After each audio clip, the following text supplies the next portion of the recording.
So thank you everybody for joining our webinar today.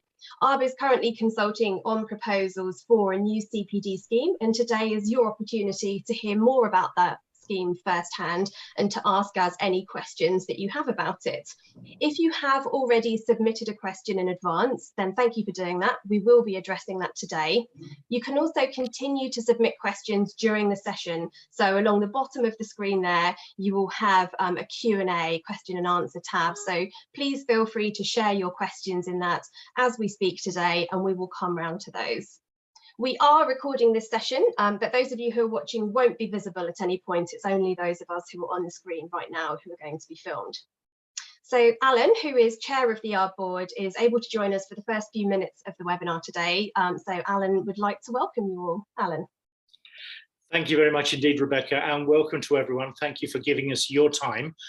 We will give you as much of ours as we need for this. I can only be with you very briefly this morning. I'm sorry about that, but I have another engagement.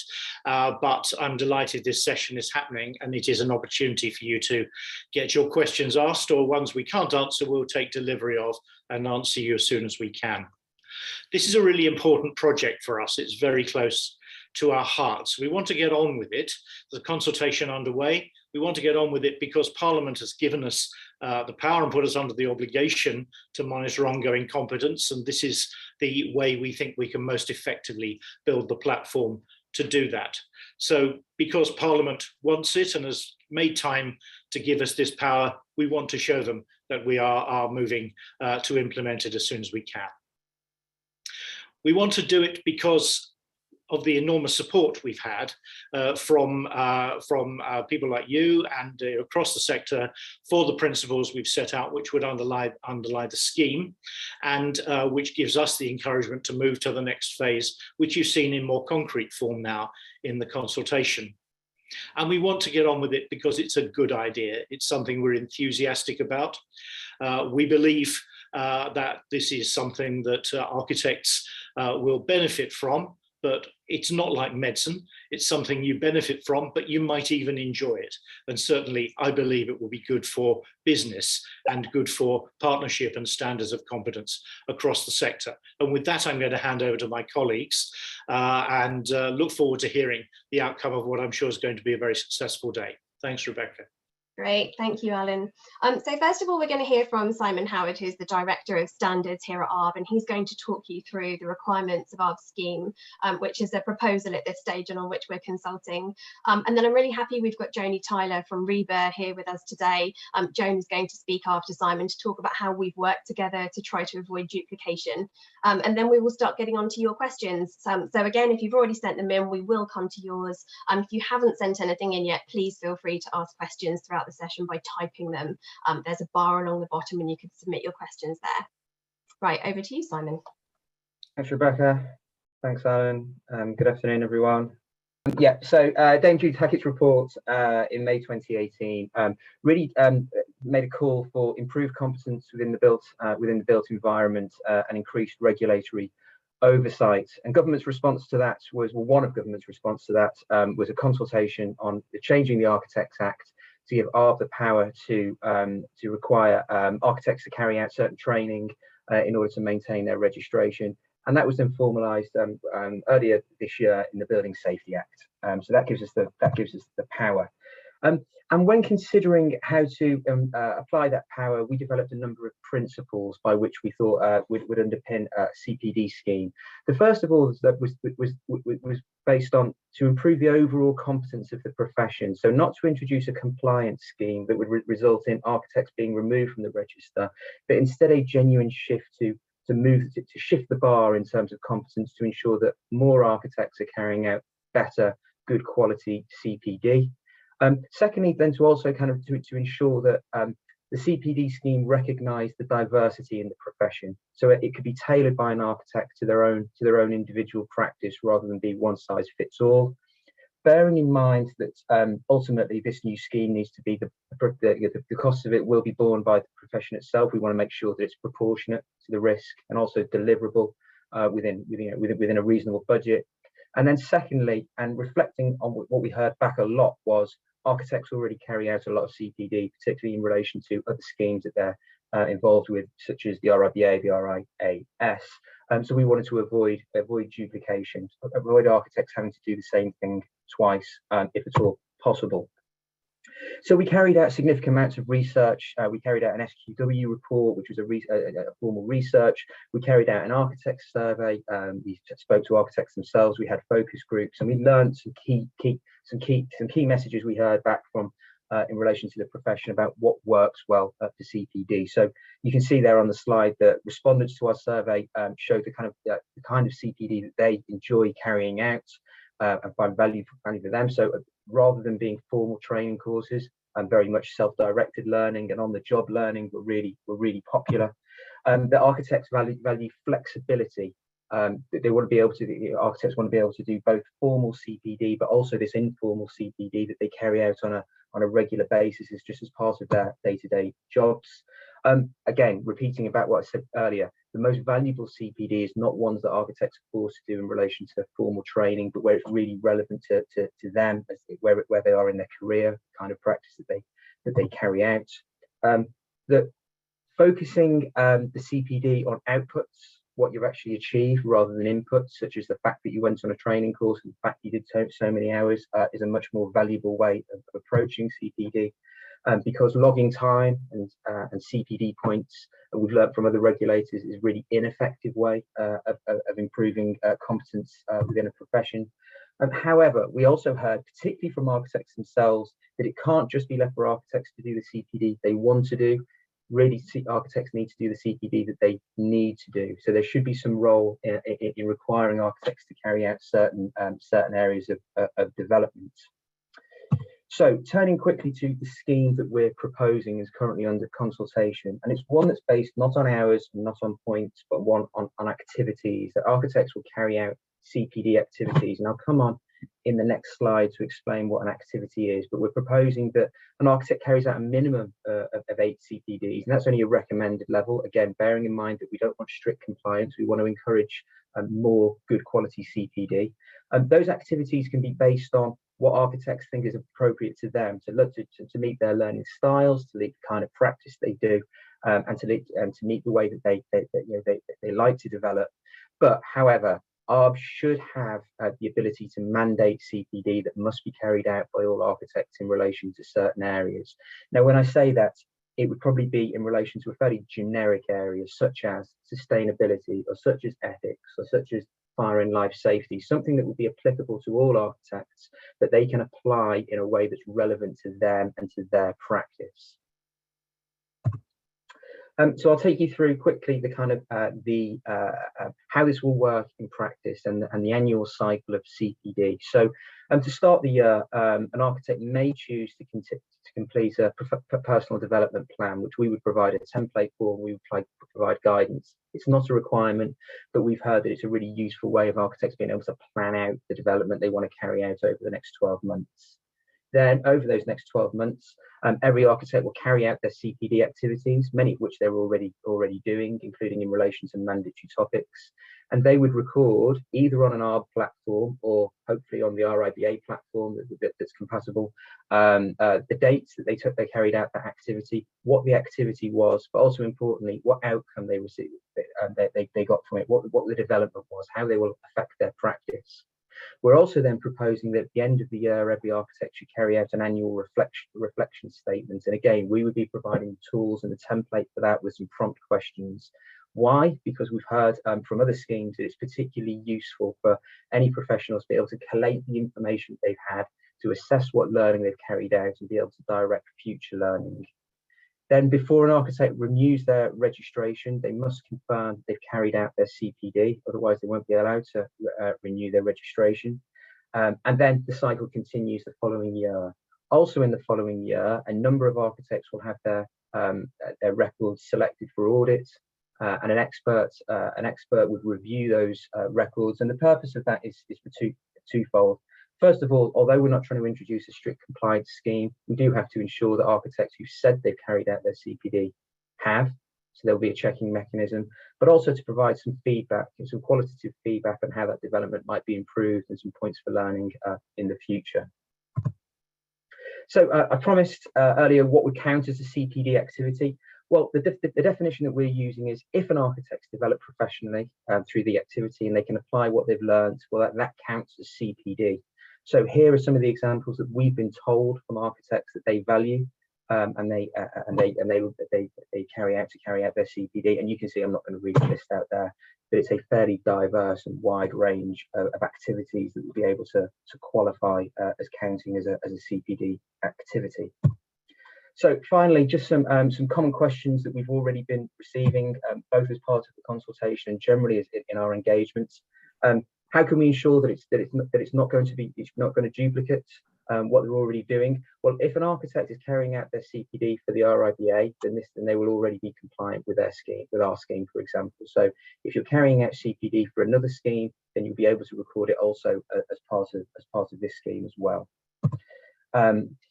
Similarly, for mandatory topics, we won't be introducing, it's very unlikely we'd be introducing a mandatory topic that for example, the RIBA don't already have and require architects to carry out. So there won't be a case of duplication there either.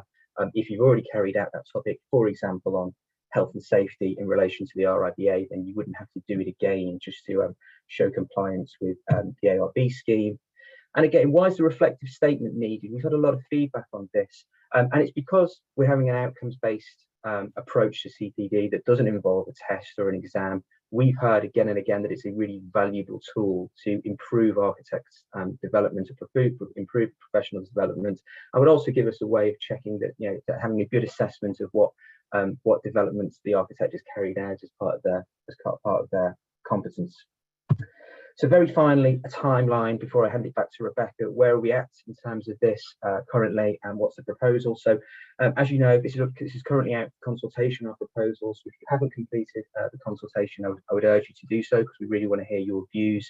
That consultation closes in the first few days of the new year.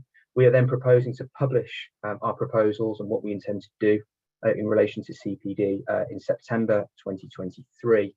We will then be launching our new scheme, a live system, a portal for you to be able to begin to use in mid-2024, with a view to the scheme becoming mandatory in 2025, and from then on, and running it from then on. So that was what I was going to say. I will stop sharing my screen now and hand back to Rebecca. We can hopefully answer any questions that you might have after hearing from Joni.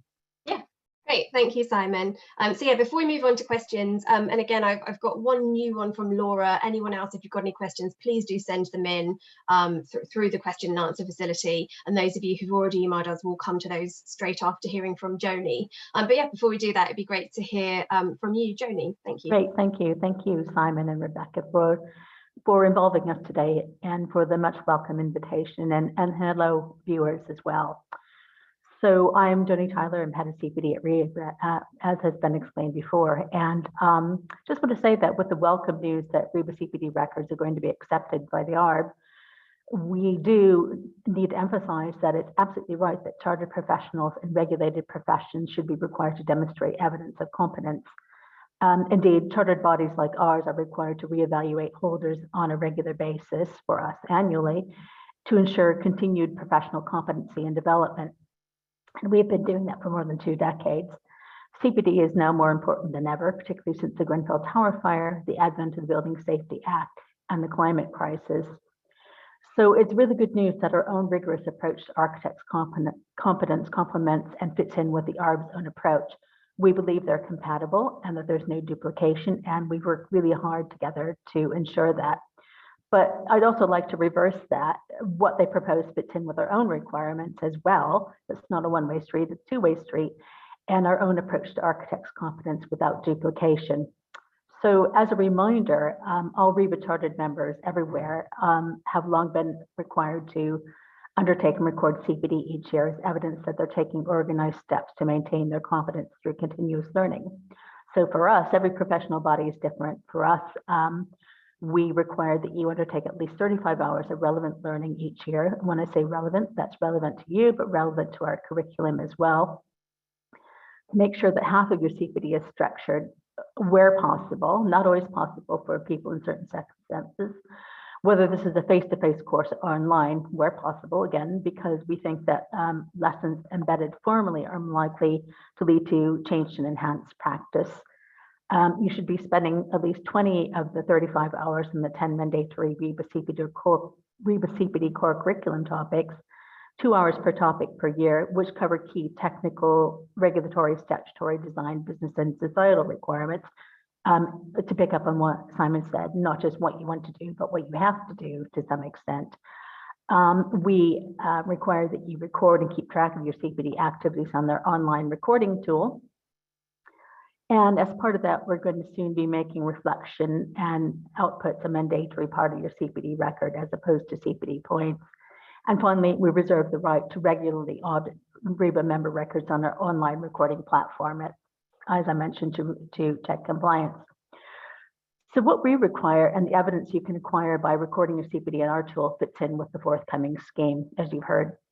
So in support, we of course offer great high quality, relevant face-to-face and digital CPD, either delivered directly by ourselves on the Academy or from our accredited manufacturers content on the CPD providers network. But I really want to emphasize something. This is a common misnomer. CPD doesn't have to come from, be accredited by, or be approved by the RIBA to count on your record. Any relevant structured or informal learning from any source can count. If you think that a learning activity is relevant to you for whatever role you're doing, then it counts as CPD. Choice is entirely yours. And in fact, in the team, we try never to answer does it count type questions because of that reason. It's your decision. In other words, your CPD choices remain as entirely flexible and personal as ever. And so, of course, while we expect you to meet our requirements as set out in our rigorous framework, to emphasize again, CPD you choose to do in common with the ARB scheme as well should be tailored to your own needs or that of your practice or business. They can be structured or informal, should reflect the statutory and regulatory rules wherever in the world you practice, and we do have a lot of quite a number of international members who may even be tuning in today. And again, they can come from any source, including other professional bodies in the UK or around the world. The key thing for us is the doing of the CPD and the maintenance of competence in a changing profession and world. Thank you. Great, thank you, Joni. And thank you to those of you who started sending in questions. So I'm going to start with those that we received in advance. So several of you have asked how ARB and RIBA schemes are going to work together. Hopefully that's already been covered slightly today, but we'll come back to the detail on that. So we've heard this from Dan, Nigel, you, Mark and Caroline. And similarly, Jacob, or potentially Jakob, only written down in text, has asked whether the 35 hours that are required for RIBA's scheme can also be used to meet ARB's requirements. So Simon, I'll come to you first on that, and then Joni will come to you. The very simple answer is yes. Yes, anything that you do for the RIBA can also be counted as ARB. We're not asking you to do anything different or do anything twice. Absolutely, and when ARB come to mandate particular topics, of course, you probably will have been taking care of those through the requirements that we've already got in place. So whether you get the CPD from us, whether they're self-directed learning, or you get them from another professional body or external trainer. Great, thank you. And building on that, we've had a question just in from Bill, who's asking, will there be a process whereby ARB can access an architect's RIBA records? So Joni, the question there is, will ARB be able to access those directly, or will architects have to download them themselves from the RIBA system and send them to ARB? You'll need to download them, but you can already do that. And a lot of people download their records for their CVs, for job interviews, for yearly performance reviews and so forth. So you can download the record and send it on to the ARB. And just to add to that, sorry, you'd only need to do that if you were selected for audit. We don't, we weren't asked to see everybody's records. Great, thank you. So Anthony has asked how ARB's scheme will fit, not just with RIBAs, but also with others such as RTPI and RICS. And similarly, Vanessa says that she already completes 30 hours of workshops every 2 years as a lead professional, and she's asking us whether this would count towards ARB's scheme. Simon. Yeah, I'll take the second one first. Yes, it would. Any CPD that you carry out that's relevant to your work, doesn't have to be, formal architecture or anything like that. Would certainly be applicable. So you could use that, whether it be 35 hours or another thing. At the moment, in relation to other schemes, at the moment we've only really liaised with the RIBA, being that kind of they're such a major stakeholder for architects. But There's nothing to say that we couldn't also have those conversations with other bodies who have formalised CPD schemes that would meet the requirements of what we do. Essentially, from our perspective, as long as another scheme meets those requirements, then we'd be happy to accept records in relation to that. But those are conversations we need to have. But again, feedback as part of the consultation will be really important, because we need to know what other CPD schemes architects are using. Yeah, that's a really good point, Simon. So we've already worked with RIBA quite closely, but any other organisations where you think that we should be accepting their scheme and records that are submitted to them, please do let us know through the consultation. So the next question, so Marnie works in a client organisation and wants to know how we're ensuring that the scheme can accommodate diverse roles. So Simon, I think this is about the fact that once people have trained and qualified as architects, they might work in a number of different environments which may not be traditional architectural practice. So can you please talk, Simon, about how our scheme accommodates those different sorts of roles? Yes, certainly. So as I said before, as long as it's relevant to your practice, and no matter what you do, whether it be client side, whether it be traditional architect, whether it be in academia, that CPD that you carry out needs to be relevant to your work. The challenge will come when it comes to mandatory topics. So if you think of something such as ethics, well, clearly anybody could apply ethics to their personal development, and probably sustainability too. We need to think carefully about if we make any of those mandatory topics a bit more niche, that we're not excluding people from that. So that's something we'll need to consider when we come to decide if and what mandatory topics we require. Thank you. And we've got some questions about mandatory topics, but we'll come to those in a moment. Before we come to that, Ada has asked whether ARB will share more information about the reflective statement and what's going to be required. So Simon, I'll come to you on that first. And at the same time, we've had a question in from Grant, who says, will we be able to do the reflective statement on RIBA's platform? So Joni, I'll come to you on that one. Simon, if you could answer Ada's question first, please. Yes, this is on reflective statement. Well, first of all, I'd have to stress this is at the moment, these are only proposals, nothing's been decided, and obviously we have to wait to see what the outcome of the consultation is. But in relation to the reflective statement, we would be providing an awful lot of guidance in relation to this, a template, prompt questions to help an architect complete it, because it's supposed to be, again, it's not supposed to be a compliance model. We're not doing this to be a burden. We're trying to do this because we think it'll be a benefit to architects and assist them to do it, and it will be a genuinely good thing for them to carry out a reflective statement. It will help them both reflect on what they've done and gain real value about the CPD they carried out in the year, but also to be able to plan for the future year. So certainly when it comes to it, if we decide that a reflective statement should be part of the scheme, then we'll be providing further details in relation to how architects can best carry it out. Great, thank you, Simon. And Joni, to respond to Grant's question, will it be possible for architects to write their reflective statement on RIBA's platform? As I mentioned earlier, we are enhancing our platform just a little bit, instituting some tweaks so that we will no longer be looking for points, but we will ask you to reflect on each learning activity you've undertaken. Now, whether that constitutes a reflective statement is probably subject to further discussion between the two organizations, but what we're looking for is reflecting on each activity. Great. So that you can better embed the lessons into enhanced and changed practice. Great, and of course this is something that we've talked about together, and we want the schemes to reflect one another as much as possible to avoid duplication. So that's really good for confirming that. Thank you. Another question from Ada. Ada's asked who within ARB or RIBA would be undertaking the task of reviewing the CPD records and the outcome. So let's go to ARB first. Simon, if you could tell us who will be doing that with ARB, and then Joni, I'll come to you as well. Yeah, exactly who that will be is to be decided, but they would have expertise, either an expertise in professional development or architects with expertise in those areas. But it would be certainly third-party experts who are able to give really good quality feedback on records that they've reviewed. Thank you, Joni. In terms of RIBA, what we're checking is minimum compliance, and we've got an automatic system that was delivered for us by a third-party partner a few years ago to allow that. We're not checking at this point or spot checking qualitative judgments on anybody's CPD records, and nor are we checking attendance. we're checking minimum compliance, but we do reserve the right to occasionally spot check the record. And that, while we haven't worked out the details of that yet, it's likely to be a combination of CPD, professional standards staff with perhaps a volunteer from our standards committee. But again, we haven't worked it out if that's the way we're even going to go.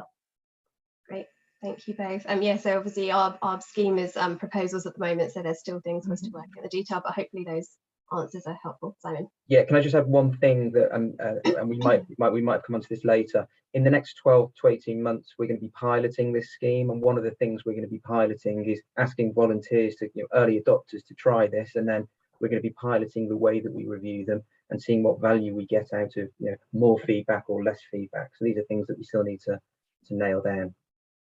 Right, thank you. So we've got lots of questions on the compulsory topics now. So I'm gonna break them down and start with you, Simon. So Nigel has asked, when will ARB confirm the compulsory topics? And similarly, Laura has asked where she can find them.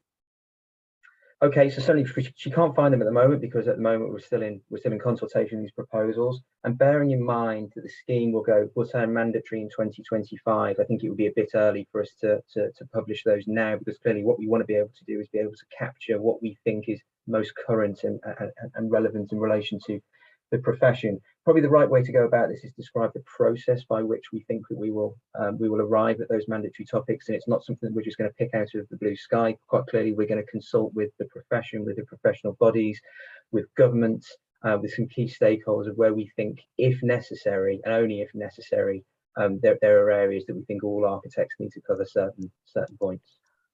Can I add, if I could add to that, if you want to know where the RIBA's core topics are, you can find them on architecture.com under the CPD education and careers pages, and those 10 core topics and the 3 mandatory competencies that we introduced a few years ago were all developed, again, not from blue sky, but from working with internal and external stakeholders, members, industry, government, and with a knowledge of what's coming over the horizon and fairly intimate understanding of how the construction industry generally and architecture professions specifically change and evolve from time to time. So working with the other professional bodies and our stakeholders, we have a fairly good idea, particularly when we work with our expert members, of what the profession needs and what the construction industry needs generally. So nothing is really a surprise. And nothing is just sort of invented. It's a result of hard work and lots of research and knowledge of the industry. Thank you, Joni. We had a similar question in from James here, who's asking, can we confirm the 8 CPD topics that Simon mentioned and whether they differ from the 10 core subjects set up by RIBA? So James, it's important to note that we're not suggesting 8 CPD topics, are we, Simon? No, we're suggesting a minimum of 8 CPD activities, so things you do, whether that be things that you do in relation to personal development and continued professional development that you think is important for your own personal practice, or it's in relation to any mandatory topics. So they're 8 activities rather than 8 different topics. Right, absolutely. And we'll be confirming those topics as and when. And then Nigel has asked Simon, what proportion of the CPD requirements need to be spent on them? So if we're loosely recommending 8 activities, how many of those do we anticipate should be spent on compulsory topics, if any? So we certainly haven't reached that stage of policy development yet. But again, feedback would be really useful. Sure, thank you. Nigel has also asked, will ARB deliver or organise CPD on those compulsory topics, Simon? No, we don't deliver CPD. We know we've got some partners such as the RIBA who deliver really good quality CPD. We wouldn't be stepping into that space. And of course, a lot of CPD won't be formalised training at all. It will be development that an architect carries out off their own back. Thank you. This is a question for you, Joni. So Frank has asked, will there be changes in the number of hours and required proportion of validated structured CPD? So I know that's a question for RIBA because ARB isn't proposing validation of CPD or that you just have to do structured. So Joni, could you respond to Frank's question, please? There are no plans to change our approach to CPD obligations or the number of hours overall or the number of core curriculum topics. If I validated, you mean validated CPD records? No. If you're talking about validated content, of course, we validate CPD content as a courtesy, but you don't have to get your CPD from the RIBA. You can get it from any source. But we have no plans to change our approach. Thank you, Joni. And just whilst we've got you, Moynak has asked if you could confirm whether RIBA accredited CPDs are attributed double points when compared to non-RIBA CPDs. We're phasing out the points allocation in favor of reflection and outcomes. Great, thank you. Again, the schemes are reflecting one another really well here, so that's good. Exactly. So Simon, coming to you on this question. So Grace has asked, will resources for training at a financial be at a financial cost to architects? So the question is, are we going to be offering any sort of support for the cost of training? Simon, it might be useful if you recap some of the different activities that people have told us are relevant, because of course ARB has tried to design a scheme whereby we predict that architects are already doing a lot of this as part of their work, and there is no requirement for formal or structured CPD within ARB scheme, so you don't have to go on courses or events. Simon, could you just want to run through some of the activities that we heard about through our first survey? Yeah, certainly. Well, I think you've answered the question there yourself, but things such as peer-to-peer conversations, learning on the job, self-reflection, online events that you can get access for free, reading, self-directed reading, we've heard is a really important way, reflecting on things that have happened well or have not gone well. It's a really important part of CPD. So all of these things count. Mentoring students counts as well. So a lot of these CPD opportunities are not at a cost. Clearly there will be some, you know, if you want to carry out some formal training, that will be at a cost, but ARB's not going to provide any resource in relation to that, nor will we provide CPD ourselves. Thank you. A couple of questions here from Catherine and Ruth. It's possible they joined us late and missed aspects of the presentation, because this is something we've already mentioned. If they are a member of RIBA and also registered with ARB, do they need to upload CPD documents on both systems? So Simon, our proposals at the moment are? No, our proposals at the moment that you will be able to, we'll develop our own portal for architects that want to use, so you'll be able to log your CPD there, or alternatively, if you're an RIBA member, you can log your CPD with the RIBA, and they would be alternatives. You wouldn't have to do both. If your record gets called in for auditing, then we would accept the RIBA record that you'll be able to download and provide to us. But you'd only need to provide that if you were selected for being as part of the audit. So I think that answers questions from several of you. Catherine, Ruth, Ian has asked a similar question. Yes, it's our hope that if you're recording it on RIBA's platform, you won't have to do it on ARB's as well. Okay, so just looking through some more of the questions we've got in. Frank, it's a good question actually. Is a full CPD record for the preceding year mandatory for re-registration, Simon? Must you have completed your full year in, say, 2025 before you're able to pay your retention fee and register for 2026? If you came on, I'm not sure I understand the question, if you came on halfway through the year? He's not asked that. He's saying, basically, must you have done your CPD for the year before you can register and stay on the register for the next year? Yes, that's what I think Frank is asking. Yeah, so in the normal cycle of things, you must carry out your CPD you must confirm to us that you've carried out the CPD for the previous year in order to re-register. We'll need to iron out the details of, for example, architects coming onto the register halfway through the year or part of the way through the year. But as a principle, it's a requirement of renewing your registration, just as paying the fee is, carrying out your CPD is. Great, thank you. I've got a question for both of you now. This is coming from Anthony. So how does ARB's 8 CPD activities balance with RIBA's 35 hours? So of course we've worked really closely together on this, but we're taking slightly different approaches there. So Simon, could you answer the question first, and then Joni, I'll come to you. Yeah, certainly from our perspective, any architect carrying out 35 hours worth of CPD activities as required by the RIBA would meet our requirements. and bearing in mind that the 8 activities are only a recommended minimum rather than a hard line. So our principal position is, if you've met the requirements of RIBA, you've also met the requirements of ARB. And as far as we're concerned, as a charter body, we have the duty to employ a very rigorous approach to the maintenance of competence to achieve your chartered status. So, certainly if you've done 8 hours, that's great, but we'd still be expecting the 8 activities rather, we'd still be expecting 35 hours, which actually only equates to 45 minutes a week. It's not particularly onerous.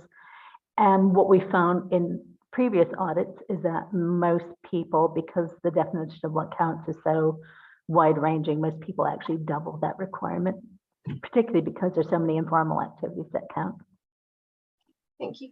I've got a couple of questions from Amanda now. So first of all, Amanda, there's quite a long statement from you. We're not going to be using sentiments that you share today as part of our consultation analysis. Please do complete the consultation and submit your comments there, because we have software that helps with our research analysis built into our consultation platform. So we can analyze what you're saying, whereas in this live event, we're not able to. So having said that, Amanda has submitted another question, which is, Joni, she's pleased to hear that points are going to be removed, and could RIBA take on board ARB's annual reflective statement instead? So Joni, you've already mentioned this, but if you'd like to answer that question. As I've mentioned, we're introducing the requirement to reflect on each activity, because we feel that reflecting on each activity rather than the year as a whole, you're more likely to embed the lessons from everything that you've done, whether they're informal activities or structured activities. Great, thank you. So when you go, as of next year, we hope, if the technology process goes as planned, when you come to the end of adding the CPD activity onto your CPD record, there'll be, as there currently is, a box where you can reflect on lessons learned, and then you save the record. That then will be transmitted to your CPD record, which when you download it for yourself or for the ARB will be there for anybody to see. Great, thank you, Joni. Simon, a question for you now. So Matthew has said he's really pleased that we're not looking at a minimum number of hours, but he'd like some more details regarding the learning requirements. So Simon, I think this is about activities and what we mean and how we will know that somebody has met some learning requirements. Yeah, I mean, I think I said in my slides, kind of our definition of an activity is something where an architect can demonstrate that they've learned and developed in a way that's related to their practice. We're not just going to leave architects hanging high and dry in respect of all of these definitions. So when we publish our proposals, and then when we launch the scheme, we'll provide some significant guidance as to what an activity is and how an architect can demonstrate that they've met it. And similarly, in relation to the mandatory topics, we won't just be saying you must carry out something in relation to, for example, fire and life safety. We'll be providing a lot more a clear framework as to kind of like what would be acceptable in that regard. Great, I think I should add that for our own core curriculum, which is on the website, you'll find a fairly comprehensive syllabus or suggested topic list for each of the 10. Gives you plenty of leeway and plenty of scope for each of the 10, or you can develop your own learning pathways. Great, thank you, Joni. Justin's asked a really good question. How can people become part of the live ARB CPD system testing? This is when we run our pilot next month. There's 2 ways, Justin. So when you complete the consultation, there's a question in there in which we ask you, would you like to be part of the pilot scheme? So tell us yes, and we'll be in touch. Alternatively, you can email us directly. So on ARB's website, there's a talk to us page, and that includes email addresses, and you can get in touch via communications@arb.org.uk. So very happy for anyone to be part of that. So I've got a question for you now, Joni, coming from Abby. So this is about RIBA chartered practices, because of course ARB doesn't regulate practices. We look at individual professionals. As an architecture practice, does the company have any requirements to maintain their staff's competence? Do RIBA chartered practices currently have to mandate their staff's CPD? The responsibility in chartered bodies is for the individual chartered members, and that fits in with Privy Council rules about what it means to be a chartered body, and for the chartered bodies to regularly check the competence and ongoing ability to work of individual chartered members. So CPD is about that. Having said that, our own chartered practice scheme does have a clause in it which does require that you have a CPD management in place for the staff in the practice, and that you should offer them time to do CPD within that. So it does spell it out. It's not specific and it's not particularly prescriptive, but there is a requirement there within that, within the code of practice for chartered practices. Thank you. I've got some questions now about auditing and making sure that people are doing their CPD. So the first one comes from Cameron. So it says that if you don't need CPD certificates, then how can people prove their attendance for CPD? So Simon, I'll come to you first, because we're not asking for attendance at CPD events specifically, are we, Simon? No, and I think this goes to the core of what we're trying to do, which isn't a strict compliance model. Our aim is not to check that architects have carried out their CPD, and if they haven't, remove them from the register. This is a genuine attempt to improve competence by encouraging more architects to do more good quality CPD and providing them with the tools to do that. So we certainly won't be checking to say if an architect has done this activity. We won't be asking to see evidence of that. Great, thank you. And we've had another question in from Bill, which is it possible that ARB and RIBA could both simultaneously audit somebody or review them at the same time? In theory. Well, yes. I mean, yes, I think so. Do you want to go? I mean, in theory, yes, because we are not going for a random sample. We're looking to check that all of our chartered members have a CPD record online. So it's entirely possible that, it's probable that you'd be chosen for both, because you should have a CPD record online. It's an obligation of your chartered membership. And we're aiming at the end of each year to make sure that all of our members do have their records online. And I think our approach perhaps will be auditing a percentage, won't we, Simon? And we'll determine that when we launch the scheme, and people may or may not be in that at some point. Yeah. So I've had a question from Alistair. So it says, is it possible that RIBA's tests will also be required by ARB? So Simon, are we likely to require tests to be taken at any point? No. A nice quick answer. Can I just point out that doing those tests is an effective piece of CPD as well. So what you learn from doing the test can count towards your CPD requirement for us. Thank you. So I've had a question from Caroline. So Caroline says 91% of members, but I think, Caroline, you mean registrants, because this is a question about ARB, and of course we're not a membership body, we're a regulator. So 91% of respondents to our survey stated a strong desire for no duplication, yet you're being asked to consider finding the time to record yet more activities. So Simon, we don't think we're asking for more activities, do we? No, we're not. If you're already recording things for the RIBA, then you don't need to double record them. But by doing it once, you'll have done it. So there's no duplication. The only additional work would be that if you were called in for audit, you just need to provide us with a copy of your RIBA records. That's it. I'm convinced that there is no duplication. If the ARB are accepting RIBA or indeed RSUA, so on RIS CPD records, then you would have already done the work as far as they're concerned. Yeah, thank you. And a similar question from Peter. Why hasn't ARB just adopted RIBA's system? Simon, why didn't we do that? Well, because there's an awful lot of architects that aren't RIBA members. So, and I think by law, we have to have our own scheme. Yeah, so the fact that we've written one which is flexible enough to accommodate everything that RIBA asks for, if you comply with RIBA's, you will be by nature complying with ours, because the requirements are less specific. So that's why we believe there's no duplication, and it's why we haven't matched them exactly, Peter. We've got a more flexible model. Okay, so we've got about 10 minutes left. I'm just looking through the comments here that we've got at the moment. A few of you, again, have provided some feedback on the scheme. So Laura, good to hear that it should be less onerous. Thanks for noting that. I think I've seen another one, Ellen, as well. We've seen various comments there, so thank you for providing them. Do remember to complete our consultation. So yes, coming to Ellen's question then, this is one for you, Simon, and it's about parental leave and people taking time out from the profession. So Ellen says, I've seen in our CPD guidance that people are taking time out of the profession, such as parental leave, will be required to defer for a year and will then be audited the following year.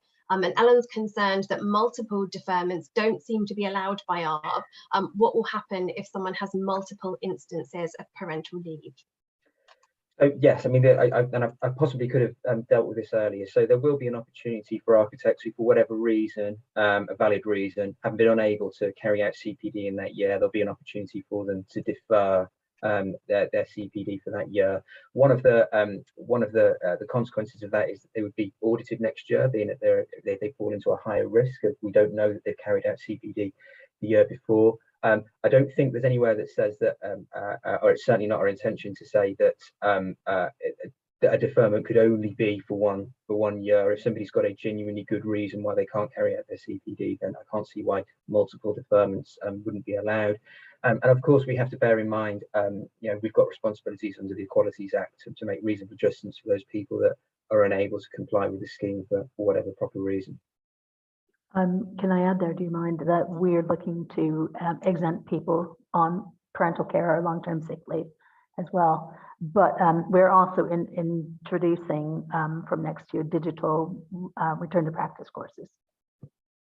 Thank you, Janie. So I've got a question from Mark here. So if an ARB member, and again, I'll correct you, Mark, as I corrected somebody else on here, ARB doesn't have members. We're not a professional membership body. We are the professional regulator, and we exist to protect the public and act in the public's interest, whereas RIBA, as your membership body, is your voice and works with the profession in quite a different way. So Mark is saying, if an ARB registrant is not a RIBA member, is there a standardized ARB CPD template? Simon, would you like to run over our plans for the future portal and how people who aren't RIBA members will be able to show us they've done CPD? Yes, so we'll be launching a new portal, an online portal that will have all the tools there available for you to not only provide guidance and prompts, but for you to be able to record your CPD activities. So it'll all be a one-stop shop there that's available to you as an architect. Thank you. And I've got a question from Ada here. So would the CPD requirement be the same for somebody working part-time, full-time, or somebody who's taken time out during the year, Simon? Yes, I think when we come to, and this is why we've got things like minimum recommended of eight activities a year. When it comes to auditing, we'd have to take into account the kind of practice that somebody does, to the amount of development they need to do. Of course, somebody working part-time doesn't have any, there's no reduction in the level of competence that they're required in order to carry out their work. So in theory, there shouldn't really be any difference. Yeah, if you're on the register, then you can work for a client and they expect a certain level, whether that's part-time or full-time. So I've got a question here from Christopher. And I'm not entirely sure what tests these are, but Christopher's asking, when the health and safety tests become mandatory, will ARB and RIBA use the same platform? So I don't know of any mandatory health and safety tests, unless this is something with the new regulator, Simon. I think he's referring to the RIBA's RIBA test. So there are no mandatory tests for ARB, but Joni, do you want to talk about RIBA's? No, again, as our colleagues from ARB have made clear, there will be no mandatory tests for ARB. There will be mandatory health and safety and ultimately climate literacy tests for RIBA members. The health and safety test is in a pilot mode at the moment, so you can undertake that at the moment. Don't have an exact date for when that will be coming into effect, but as a result of the Grenfell Tower inquiry and the Dame Judith Hackett inquiry, our council, working with internal and external stakeholders, our council agreed a couple of years back that eventually all RIBA members, chartered members, will be required to do health and life safety tests every 5 years. So we're just working out the details of how that's going to work and how it's going to be evidenced and how it's going to show up in your CPD record as well. And the plans are that's going to be followed by climate literacy and then ethical practice tests. Thank you. So just note, we're coming towards the end of the session now, so we've got 8 minutes left, and we've only got a few questions remaining, many of which I think we've already answered in a different form. So I'm going to add one last question from Catherine, and then if you're all able to stay on, we've got a quick poll so that you can let us know what you think. And please do, of course, remember to complete our consultation. We're really keen to hear from you directly through the questions that we've got. So the last question we had from Catherine, so with other bodies, Catherine has to do a certain number of energy specific CPDs and has to meet RIAS regulations, and she says, can these CPD records be used for ARB's CPD? So there's a dual question there, Simon. I think it's what counts, and do we accept records on other platforms? Yes, it counts, absolutely counts. We wouldn't be requiring to see records as part of our scheme. So if the RIS, for example, doesn't have its own recording system at the moment, so we would be requiring the architect to record the activity they've carried out on our scheme, on our portal, but we don't need to see any records. But it would absolutely count. Great, thank you. So you should have a poll up on your screen. Thank you so much for spending time with us today. There's still well over 100 of you online. I really hope this has been useful. So thank you for asking us your questions. Again, if you do have any further questions, please do email our communications email address, which is communications@arb.org.uk. And I believe there's an email address for RIBA as well, Joni. Yes, if you have any specific CPD questions for RIBA, if you could email cpd@riba.org, and we'll aim to get them answered. Great. And if we think the question's gone to the wrong organisation, we'll work between us to make sure we get the right answer. Yeah. Okay. Thank you very much, everyone. I hope it's been useful, and please do stay in touch with us and complete the consultation. Thank you. Thanks, everyone.